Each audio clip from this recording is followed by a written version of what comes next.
2000 inductee Mary Goodrich Jenson, Connecticut's first female aviator and the Hartford Courant's first woman reporter.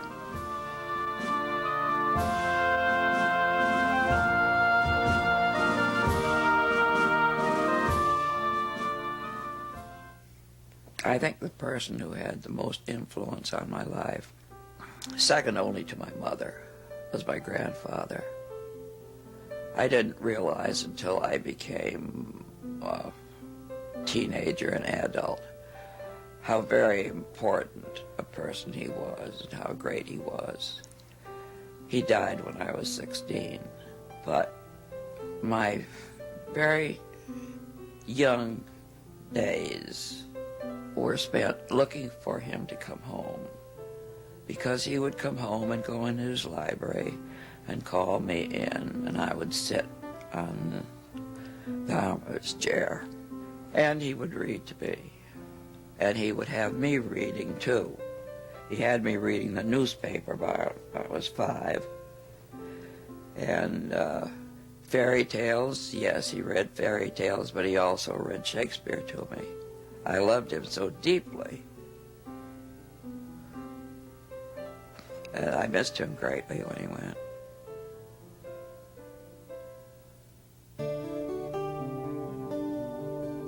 At that time, of course, we didn't talk about being in the media. It was the newspaper. I was determined that I would not do anything except be a newspaper woman. And when I was 20,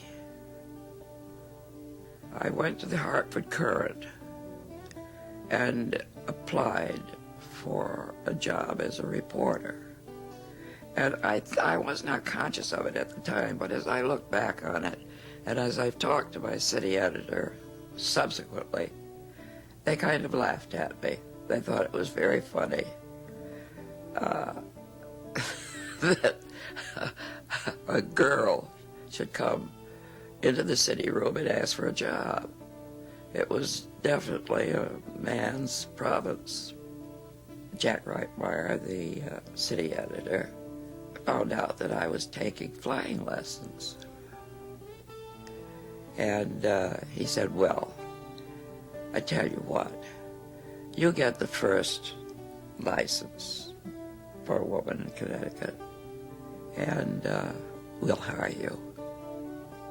I thought about flying, and I thought, well, it would be a lot of fun to learn to fly.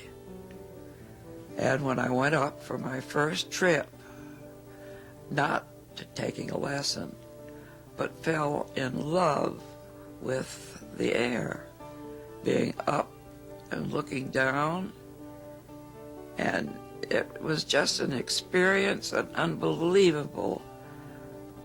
It was more than a thrill. It was just perfect. When I came home and announced that I would like to take flying lessons, I don't think my mother and father thought it was a wonderful idea, but they were supportive. And my father went down to the field with me to meet the instructors, and he never went up with me. But my first solo, of course, was a thrill of a lifetime. And I was able to fly solo for a week or so before I took my test. And getting up in an airplane by yourself is, I think, all flyers have to express a feeling of wonder and achievement. It's a wonderful feeling to be up in the air by yourself the first time. It was magnificent. I'm flying, I'm flying, I'm flying. I went back to the Hartford Courant after I had soloed and told him, now I'm ready to join the paper as a reporter. So they put me to work writing A Woman Learns to Fly. And it was, as I look back on it, it was very, very funny, because the men reporters not only were helpful, they practically wrote it. They told me when I was excited and when how I felt when I came in for my first solo landing. And they flew with me. But I did not realize that after the feature series, they had planned to release me, because they didn't. After the series, at my suggestion, they started a daily aviation column. And it was, well, it was very popular in those days. Anything to do with aviation was read.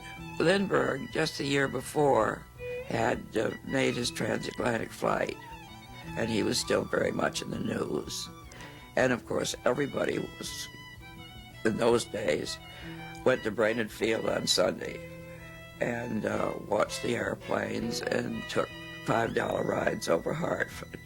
I wrote the aviation column for about 3 years, but in addition, I covered general assignments. My job and the flying career, which I thought would be somewhat of a career, came together in a perfectly lucky way. I stopped flying when I started landing 12 and 15 feet off the ground, and I realized that corrected vision, which I had to have at that time, was playing hobs with my vision. And I knew that I would not pass the next physical.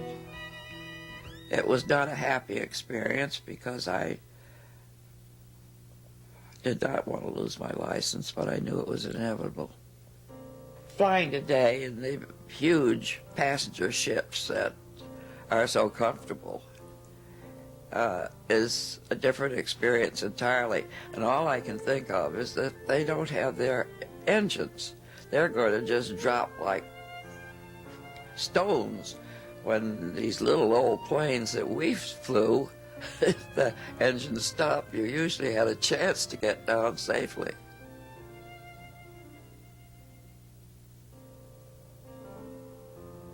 I do remember, after learning about the her having been a pilot, that it was a much more tangible achievement to me as a 10-year-old or a 12-year-old than being a reporter. That didn't mean an awful lot to me, given my reading habits at that age.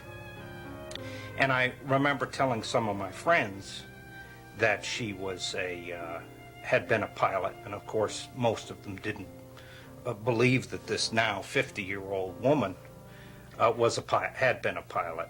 However, I do remember one of my friends looking at the article and indicating to me that with the leather helmet that she had, she looked like Rocky the Flying Squirrel, who was a rather famous cartoon character of the day and a good friend of Bullwinkle's. As I grew older, it became more important to me. It was something to look up to and be able to brag about my mother. I mean, the first, so today it's important to me. I mean, I feel really honored to have this important mother. She just is the world. To me, it's all related with a great deal of luck all the way through. Things happen. So many people are at the right spot at the wrong time, and it seems to me I was at the right spot at the right time very often.